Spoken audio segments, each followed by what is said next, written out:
All right, everyone. Well, we are at the top of the hour, so we're going to go ahead and kick this off today. And I'm going to turn it over to our amazing panel to introduce themselves. And first off, we have an introduction by, let's see here, looks like Amy Adams. So go ahead, take it away, Amy.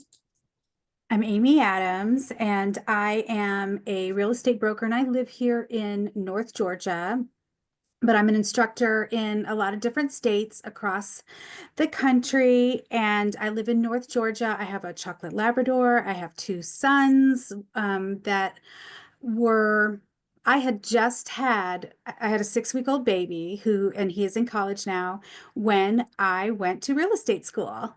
And but I was in the service industry for many years before that. I still hold my master cosmetology license. And you can see all the things about me on the PowerPoint that I love I love working at the CE shop because I can help all of you get into the industry that I love. It is everything I love about lifestyle and home, but it's also the people industry. And people live in houses, and that's who I help. And so next, I think we're going to talk to Michelle. Hi, everyone. My name is Michelle White. I am the national mortgage expert here at the CE shop. Yes, that is 30 years in the mortgage industry. And I got my first job in this industry because I knew that the word mortgage had 2 G's in it. True story. I have done a lot of different stuff, and I've worked in a lot of different places. As a military spouse, we traveled around a lot, so I got to learn a lot about different states and the way different states do mortgages, which was very interesting.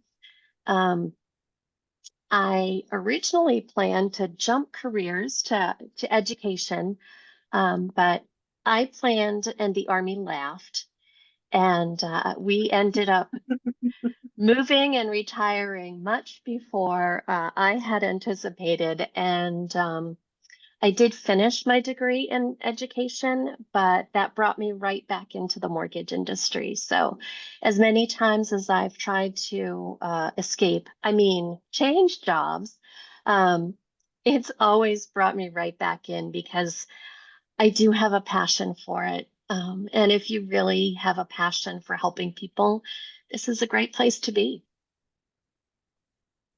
And I think next we're going to talk to Steve. My name's Steve. I'm a home inspector. Been with AHIT for quite some time. I started my career way back when in real estate as well. I've had a real estate license since '89 in various states, but I merged into home inspections. I was literally AHIT student number 1 in 1994. Grew my home inspection company. Ultimately sold it in 2005, which is certainly an option for those doing the home inspection as an industry or as a business. And I am the poster child for someone who has no idea what they're doing in construction. When I started, you can see on my bio, I have a degree in zoology from University of Michigan, absolutely no experience, education, what have you, in construction, engineering, architecture, what have you. I learned everything, grew my company, been quite successful, been an instructor with AHIT for the last 25 years-ish. And it's a great industry, a lot of opportunity, which we'll get into in the next couple sections. And next up is Rebecca. Thank you so much, Steve. I'm so excited to be here with you all. You can see the profile. We don't need to talk about that. For me, it's all about those of you that are interested in coming into this profession. For the appraiser profession itself, what it was an evolution, is what I call it. Being a real estate broker and then evolving into an appraiser, I really liked doing the numbers, analyzing the data. Now, what's interesting about that is I am 100% dyslexic, 100% dyslexic. So you do not have to be good in math. Actually, the dyslexia helped me be a better appraiser because I double check my numbers. So with that, I'm so excited that we're able to start this. So we'll go ahead and get into our objectives for today. Sounds great. Thank you. As we just kind of take a quick look at the questions we're going to run through here today, I'm just going to throw out a fast poll just to hear from the audience and who's joining us today. So if you see that poll pop up on your screen, if you could just give us a quick answer. My current job title is just looking to understand where everybody's coming from, what perspectives we're coming from, and that's going to help our panelists really with their answers to you guys. Maybe there's some consistencies or some areas that people are coming from the same place or maybe very different. So we'll just let that run another second here. Looks like we've got some good participation coming in, and great. I'm going to go ahead and launch the poll here and let's see what we've got. Got over 54% participated, and let's share the results. Lots of different different job titles here today. This looks great. We are going to go ahead and kick on. So turning it over to Becky. Awesome, thank you. Why do you want to enter in, and I'm going to call it a profession, because as appraisers, that's what we like to call ourselves, as we're a professional within the real estate industry. Why would you want to enter the industry or the profession right now? We are in need of new appraisers, number one. We have a lot of changes that are taking place at the federal level when it comes to communication. So a lot of my current appraisers, where that median age is like 67 years old, and the technology is increasing so much that we need to really have more people that have an understanding of technology that are involved. And it doesn't have to be even techie. It literally is just being involved with understanding and updating, such as ChatGPT. So another reason is diversity. Appraising is not just about mortgage work. There's a lot of different appraising in many different realms. For example, one of the top issues today, Homeland Security. There are appraisals that are being needed for the immigration checks that are taking place. Part of that is your schedule. You can have control whether you're working for maybe Department of Transportation, Department of Homeland Security, or if you're being self-employed and having the ability to have your own schedule. And with that, I'm going to flow over to Steve, because I know that's one of the big things about being a home inspector too, is having that control. So take it away, Steve. Thank you. Yeah, I've been doing this a long time. And the reason I got into the industry was the low startup cost. That's one of the biggest things that people are concerned about is, you buy a Subway franchise, it's going to cost you $300,000. This is not at all that type of industry. And as I already mentioned, clearly had no background in the industry. I basically was starting from scratch. And in the market, I did not live. I moved from LA to Phoenix in '94 and opened up my company in Phoenix. So I didn't even live there. I just moved there because it's where I wanted to go. And we opened up a home inspection company, and that was a horrible housing market. I don't know if any of you are old enough to remember the market in '94. It was a terrible housing market, not anywhere near like it is today. And we still were quite successful. So if you have the gumption, the motivation, the wherewithal to put in the time to do the training, the market is kind of irrelevant. We go hand in hand with the real estate market. As the market goes up, it goes down. It doesn't really matter. People always need home inspections. About 80% or so of home buyers get a home inspection. So obviously that being the majority of them, there's plenty of business to go around. It is very, very flexible. You can work full-time, you can work part-time, you can work for yourself, you work for somebody else, or you can do what I did, which was start a company, grow it, and then sell it and get a really big check after about 10 years. So the opportunity is yours. Just put in the time.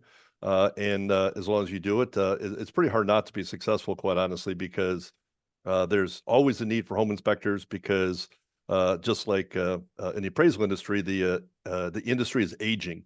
And I'm in my 60s, right? So I'm kind of near the end of the program as far as the typical home inspector. So we need new home inspectors to come into the market. So let's talk about mortgages. So that would be Michelle. Great, thank you. So I guess why enter the industry now? Why not now? And why not you? It takes time to get started. You've got to take your classes and get licensed, and take your exam and pass it before you get your license. And it takes some persistence and some time to really build up your base and become successful. Mortgages run in cycles. You might as well get in now because we're coming up on another cycle where I think, mortgage is going to take some turns, and we're going to see some more need for mortgages and some more need for refinances, and maybe those home equity loans, to make all the repairs that Steve tells you need to be done. It's not a bad time to start. Supplement your income now so that when the market comes back around, you will be ready to be full-time, have all of your referrals and your circle of influence in place, and be ready to go. The average age in the mortgage industry right now of a mortgage loan originator is 44. So, if you're a little younger than that, or you decide you want to go into it, maybe you're the person that's going to change that and change the face of what a mortgage loan originator looks like. And All right. finally, Amy. Thanks, Michelle. You kind of stole some of my answers. And why now is real estate is cyclical, like Michelle said. It will go up, it will down. It always tends to correct itself. And unless you live under a rock, you know that the real estate industry might be a little bit sluggish right now. But I got my first license in 2007, right before the world supposedly ended. And it was a great time to get my license because I could get in. It's a huge responsibility to help people spend that much money, either selling their home or buying a new home, buying their first home. It's a huge responsibility. So I was able to ease into the business and get my feet underneath me by the time the wheel turned back around. And there are times in real estate where it is more easy to get business and to stay busy. And so if you get your feet underneath you when it's a little bit sluggish, you will know and be the expert by the time everything turns around. And one of the things that I love about my job is that it is the effort that you put in is commensurate with what you get back out of it. My mother worked at a large hospital for 30 years, and she made the same paycheck every 2 weeks. Some weeks she really busted it, and some weeks it was not so busy, but she always made the same. But I always have been, I think, I told you guys I was a hairdresser before this, and I could go to work and bust it and make $1 million, or I could go to work and make a living. After I had a baby, I did it part-time as something because it was a passion of mine. But you can make it whatever you want to be. And if you get in, when other people think it's slow, you have the time to become an expert. But I always say, this is the United States. People live in houses, someone owns them. And so even if there are so many other things to do in real estate besides residential real estate sales, which is what we all think of. Great. Thank you so much, Amy. Let's jump back over to expert appraisal and hear from Becky on the next question. Thank you. And Amy, oh my gosh, love it, right? So Michelle didn't steal your thunder at all. You create your own thunder, number one, right? So the fact that busting it, you gave to me, right? What's the key to the success in the professional appraisal career? Exactly what Amy said. You can make your own decision on the hours that you're working or how hard you're going to bust it, right? That's one of the keys to the success in the appraisal career. Part of that is also the fact that a lot of my fellow wonderful panels talked about slowdown. In the appraisal profession, we don't have that lull. We don't have that slowdown because it's not just the mortgage lending world, which a lot of appraisers start with, But then appraisers learn their specialty. Where are they going to specialize? Is it going to be in tax grievance? Is it going to be in court work? Or something that might be, like I had mentioned earlier, the new hot item right now is the Homeland Security and looking at the scope of work, because appraisals are needing to be done for our immigrants that are in the United States. So part of the key to the career is learning. That's what it's all about. And for you guys, because you're the newbies, it's understanding the process. You will be getting an ebook that's actually on page 16. I'm a little bit biased to my other panelists here. Page 16 actually is going to give you the whole framework of becoming an appraiser. And it is complex, but that is one of the nuggets that the CE shop can do for you, is clarify it. So with that, Steve, what do you think your keys in success have been? Ours is pretty simple in our industry. I mean, like I said, we're part of the program, just like appraisal and mortgage. But what we do is really dependent on yourself. I mean, if you have just a little bit of gumption, motivation, like I said, you can be very successful. The key is, quite honestly, getting your butt out into the market and meeting people, right? Which is a great opportunity. You meet a lot of nice people, a lot of different people. You get the buyers, you got the sellers, you got the realtors. A lot of opportunity to meet people, socialize, mingle, build networks. And that's really the key to this, because if you think about it, a lot of guys, when they first get into the industry, I always ask them, why did that agent refer you the very first time? And they're like, what do you mean? I said, the very first time they referred you for a home inspection to their client, they had no idea if you knew how to do a home inspection, right? It was just, something happened that they did that. And the answer is real simple. They liked you, right? You went out there, you met people, you were personable. And that's really the key. So you don't have to have, great sales abilities. You don't have to have great technical ability. You can pick up all that stuff. I personally did not have any of that, and I learned all of it in the process of running my company. And most of my home inspectors that work for me were the same. They didn't have any sales ability, marketing ability. But if you just go out and be a kind of nice, normal person and meet people and talk to people, you will grow your business. We did a lot of inspections in the 10 years I had my company in Phoenix. And it was all grown organically, just in-house. I mean, there was no internet, there was no, websites to speak of when I started this company back in the mid to late 90s. So it was all just people, and it still is the case today. Obviously, technology helps. You have your software for writing your report and, compiling the information for the home inspection itself. But really, it's just all about people. And if you like people, it's a great opportunity. So let's toss it over to Michelle for some mortgage insights. Thanks. So, gosh, the key to success in the mortgage industry, there's so many of them, but there's two I really want to focus on really quick. The first one being flexibility, right? There's a new generation of borrowers out there that are tech savvy, they're fast paced, they want to do a lot of stuff online. They communicate differently. Their texts, their emails, they just do things in a different way.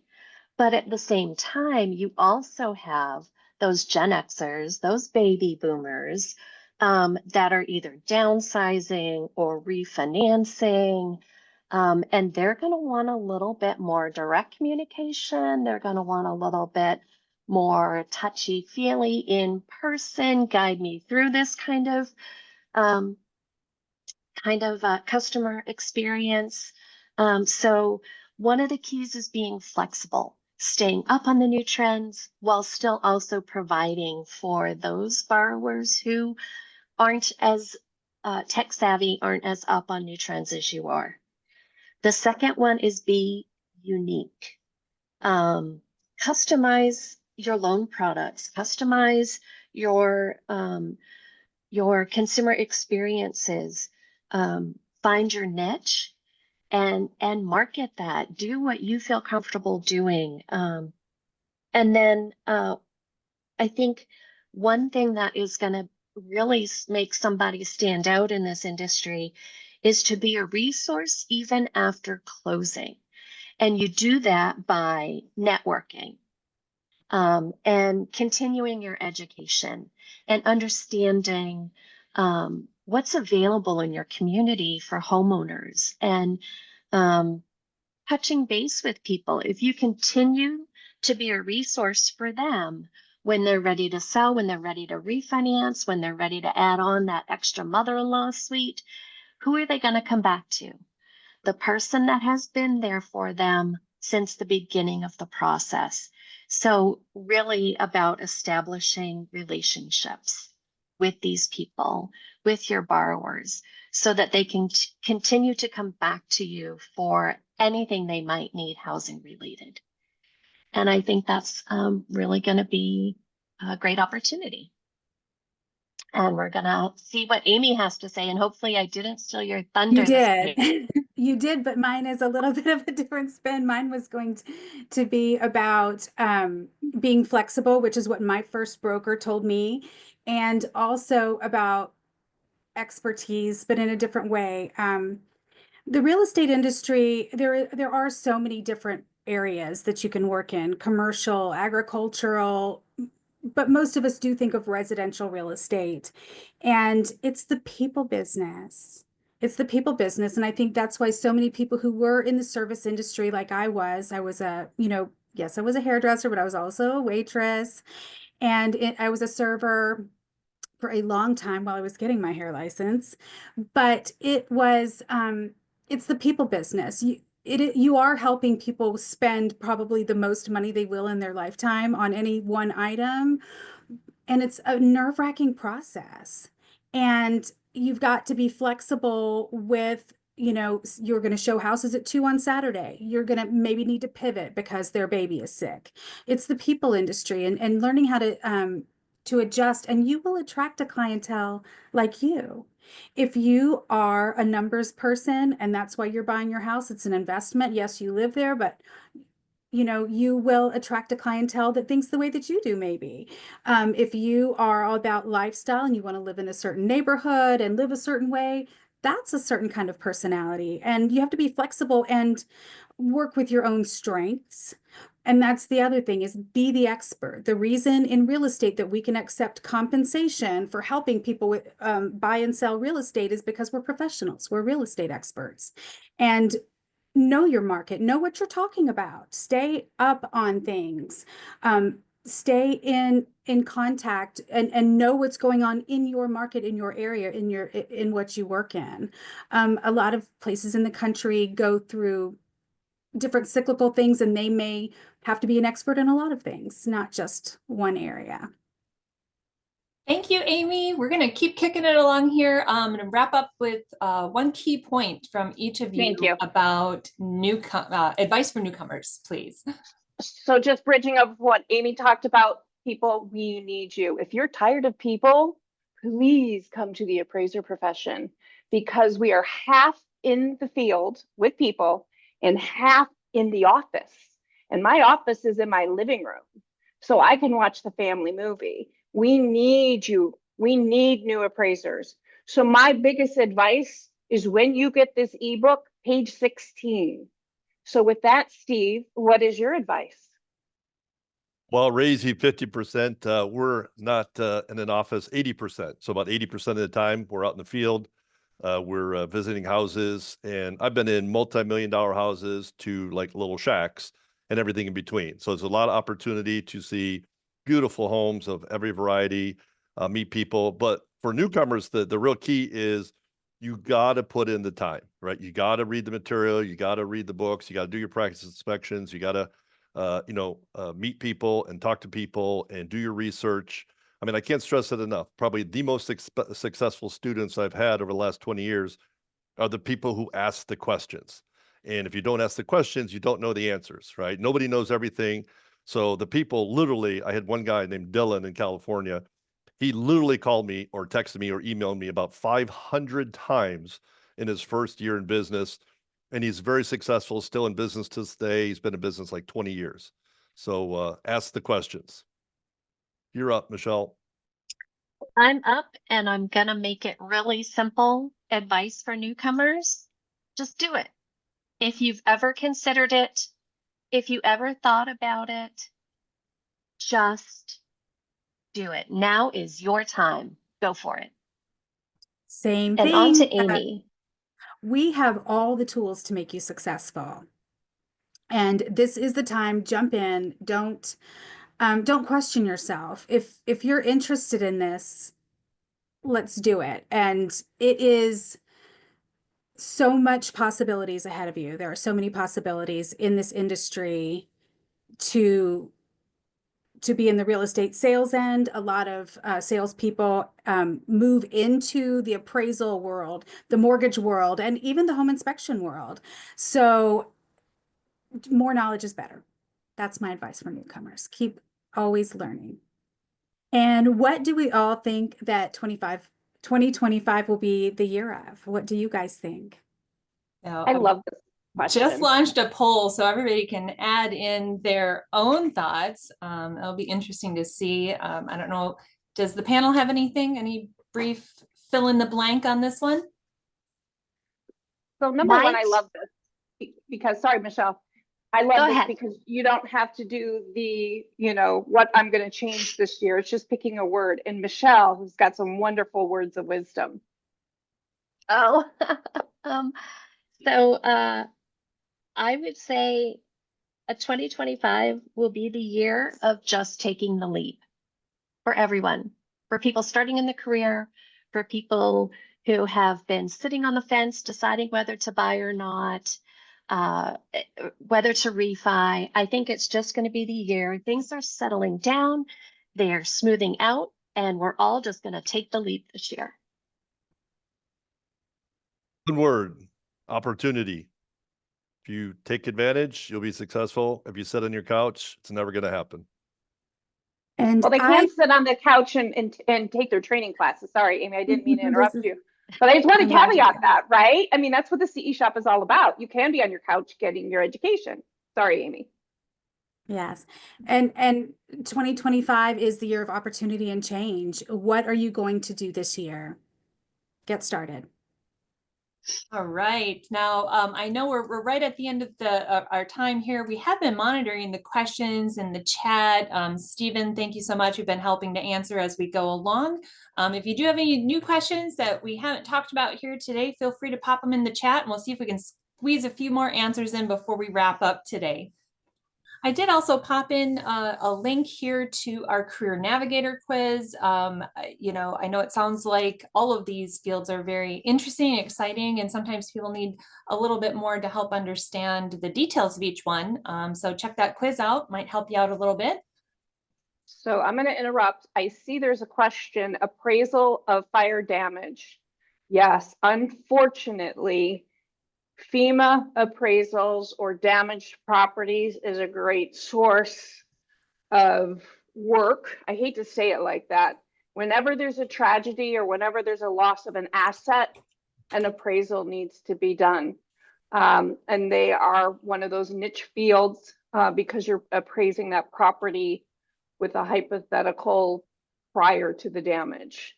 So there is a desperate need for, I don't know how much more to beg you all to come into the profession. We need you. The public needs you. And the fires is an example. I'm going to jump in and answer Rain's question before we run out of time. There are a lot of jobs in the real estate industry that pay a salary, and property management is huge in real estate right now. Like I said, the people in the United States live in structures for the most part, and even if they don't own them, someone does. And most of the time they don't run it for themselves. And a lot of times that's a salaried position. Sometimes you can be a property manager in an apartment complex and get an apartment and a salary. It just depends. But property management is huge, and there are people who are full-time property management companies who just manage HOAs and their assets and things of that nature. There are a lot of salaried positions for people who they're not looking for the flexibility, they're looking for more of a steady income. But it's different. You don't make the chunks of money at one time that you might buying and selling, but you would get something more steady. All right, I'm seeing some questions about the ebook and some other things. The ebook and a recording of this session will be sent to each and every one of you via email. Let's see, just a few more questions. So let me grab the ahead, one Becky. with the age. No, I'm a great grandmother. I will be in the appraisal profession until I'm 90 because that's the beauty of the profession. We have desktop appraisals where I don't even have to go on site. I'm in upstate New York. I do not go out in the snow any longer. That's the beauty of the appraisal profession. So no, don't be discouraged because of your age at all.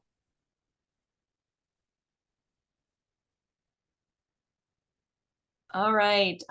Amy, do you think you could wrap us up with one more question of the best way to get your first clients?